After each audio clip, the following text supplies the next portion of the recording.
आज हम दिए गए कोण के बराबर कोण की रचना करना सीखेंगे।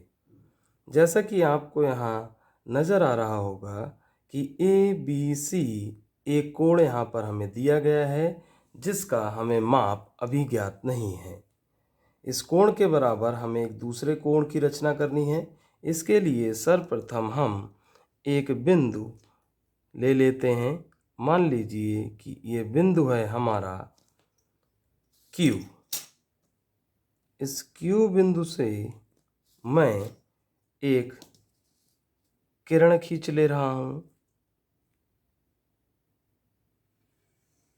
आप सभी ये जानते होंगे कि दो किरणों के बीच के झुकाव को कोण कहते हैं।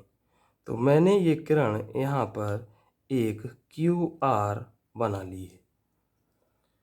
अब मैं जो कोण हमें दिया गया है उस पर बिंदु B से एक किसी भी दूरी से एक चाप यहाँ पर काटूंगा जो किरण AB और BC को अलग अलग जगह पर काटता है।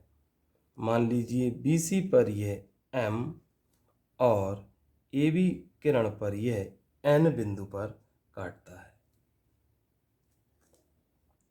इसी दूरी का चाप हम अपनी रचना में बिंदु Q पर बना लेंगे जो कि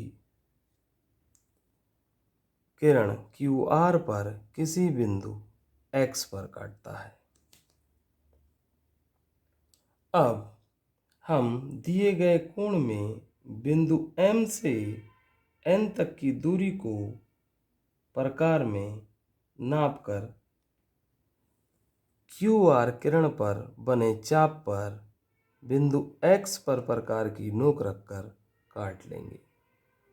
अब हमें एक दूसरा कटान बिंदु Y मिल जाएगा। इस Y कटान बिंदु से Q बिंदु को मिलाते हुए एक किरण हम आगे बढ़ाएंगे। मान लीजिए यह किरण PQ है। तो अब हमारा जो कोण बन गया वो बना PQR। अब हम यह नाप कर देखते हैं कि क्या यह दोनों कोण बराबर हैं या नहीं। तो इसके लिए हम अपने चांदे को उसके मध्य बिंदु को B पर रखेंगे और सरल रेखा के ऊपर उसकी सरल रेखा रखेंगे। यहाँ पर आप देख पा रहे होंगे कि यह कोण लगभग 58 डिग्री का है। इसी प्रकार अब हम अपनी रचना के कोण को मापते हैं। इसके लिए बिंदु Q पर हमने अपने चांदे का मध्य बिंदु रखा है और आप यहाँ पर देख सकते हैं भली भांति कि यह कोण भी हमारा 58 डिग्री का ही यहाँ पर बना है। इस प्रकार हम दिए गए कोण के बराबर एक अन्य कोण की रचना कर सकते हैं।